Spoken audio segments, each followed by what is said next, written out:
ये सुनिश्चित किया जाना बहुत जरूरी है कि अफगानिस्तान की धरती का इस्तेमाल आतंकवाद फैलाने और आतंकी हमलों के लिए न हो। हमें इस बात के लिए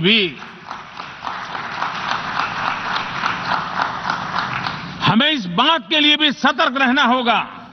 भारत 75 ऐसे सैटेलाइट्स को अंतरिक्ष में भेजने वाला है जो भारतीय विद्यार्थी स्कूल कॉलेजों में बना रहे हैं। अध्यक्ष जी, दूसरी ओर रिग्रेसिव थिंकिंग के साथ जो देश आतंकवाद का पॉलिटिकल टूल के रूप में इस्तेमाल कर रहे हैं, उन्हें ये समझना होगा कि आतंकवाद उनके लिए भी उतना ही बड़ा खतरा है। ये सुनिश्चित किया जाना बहुत जरूरी है कि अफगानिस्तान की धरती का इस्तेमाल आतंकवाद फैलाने और आतंकी हमलों के लिए न हो। हमें इस बात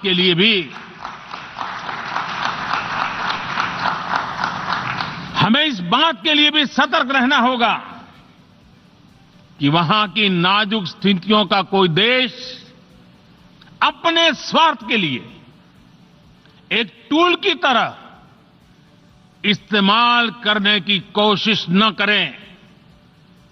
इस समय अफगानिस्तान की जनता को,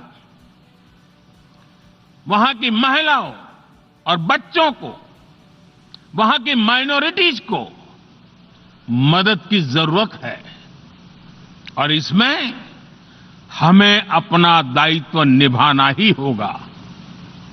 अध्यक्ष महोदय, हमारे समंदर भी हमारी साझी विरासत है, इसलिए हमें ये ध्यान रखना होगा कि ओशन रिसोर्सेज को हम यूज करें, एब्यूज नहीं।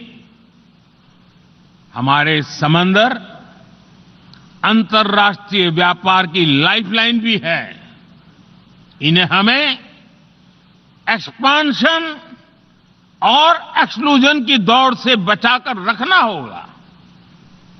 रूल बेस्ड वर्ल्ड ऑर्डर को सशक्त करने के लिए अंतर्राष्ट्रीय समुदाय को एक सुर में आवाज उठानी ही होगी। सुरक्षा परिषद में भारत की प्रेसिडेंसी के दौरान बनी विस्तृत सहमति विश्व को मैरीटाइम सिक्योरिटी के विषय में आगे बढ़ने का मार्ग दिखाती है।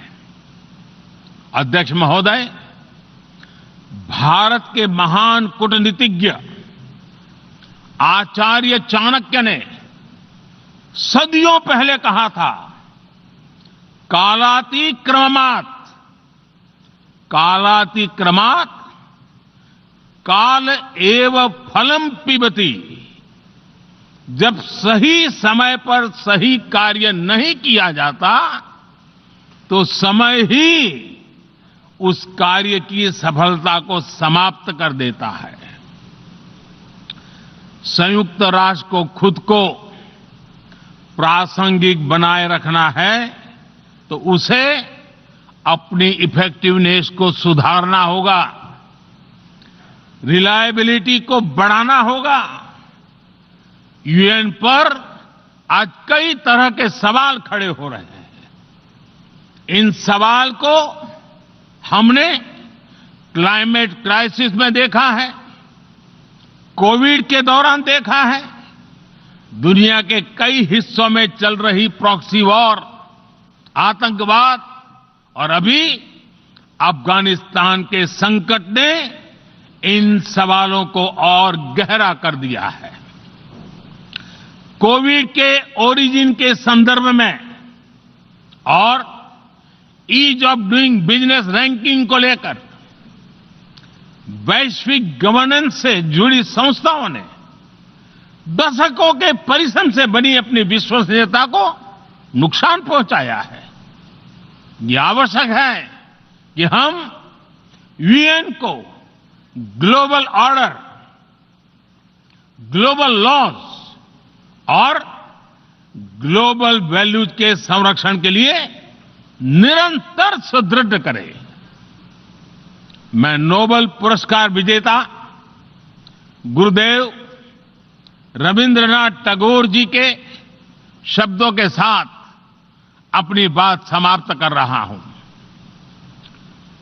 शुभो कर्मोपोथे, शुभो कर्मोपोथे, धोरो निर्भयोगान, शौभ दुर्बल सौन्योष होक अवसान। अर्थात अपने शुभ कर्म पथ पर निर्भीक होकर आगे बढ़ो, सभी दुर्बलताएं और शंकाएं समाप्त हो। ये संदेश आज के संदर्भ में संयुक्त राष्ट्र के लिए जितना प्रासंगिक है, उतना ही हर जिम्मेदार देश के लिए भी उतना ही प्रासंगिक है। मुझे विश्वास है हम सबका प्रयास विश्व में शांति और सौहार्द बढ़ाएगा, विश्व को स्वस्थ, सुरक्षित और समृद्ध बनाएगा। इन्हीं शुभकामनाओं के साथ बहुत बहुत धन्यवाद। नमस्कार।